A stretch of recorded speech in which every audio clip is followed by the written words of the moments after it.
அண்மை செய்தியை பார்த்து கொண்டிருக்கிறோம்.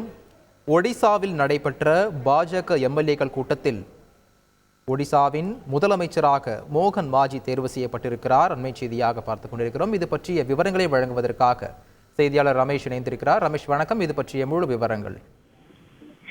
அண்மையில் நடந்து முடிந்த ஒடிசா மாநில சட்டப்பேரவை தேர்தலில் பாஜக அறுதி பெரும்பான்மையுடன் வெற்றி பெற்று முதன்முறையாக ஆட்சியை பிடித்துள்ளது.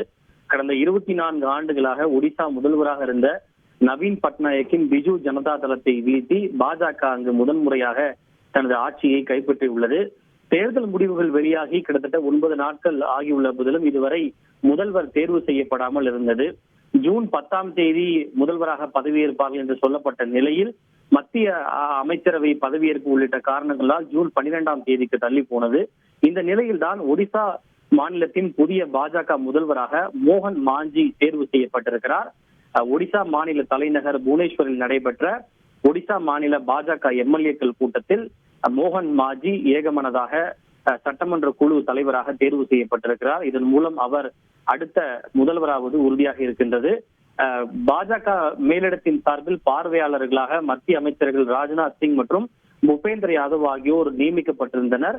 அவர்கள் சற்று முன்னதாக புவனேஸ்வர் சென்று அவர்களுடைய தலைமையில் தான் பாஜக எம்எல்ஏக்கள் கூட்டம் நடைபெற்றது. இந்த எம்எல்ஏக்கள் கூட்டத்தில் தான் மோகன் மாஜி அடுத்த முதல்வராக தேர்வு செய்யப்பட்டிருக்கின்றார். குறிப்பாக மோகன் மாஜியை பொறுத்தவரை அவர் இளம் தலைவர். அவருக்கு வயது 56 தான் ஆகிறது. அவர் பழங்குடியினத்தை சேர்ந்தவர். கியோன்ஜிஹார் சட்டப்பேரவை தொகுதியில் போட்டியிட்டு தொடர்ந்து 4வது முறையாக வெற்றி பெற்றிருக்கிறார். இந்த முறை கூட இதே தொகுதியில் போட்டியிட்டு சுமார் 11,000 வாக்குகள் வித்தியாசத்தில் அவர் வெற்றி பெற்றிருக்கிறார். அந்த பகுதியில் நன்கு அறியப்பட்ட பழங்குடியின சமூகத்தை சேர்ந்த ஒரு தலைவராகவும் இருக்கிறார். கட்சியிலே அவருக்கு மிகப்பெரிய ஒரு செல்வாக்கும் இருக்கிறது, ஆதிக்கமும் இருக்கிறது. அந்த அடிப்படையில் மோகன் மாஜி அடுத்த முதல்வராக தேர்வு செய்யப்பட்டிருக்கிறார்.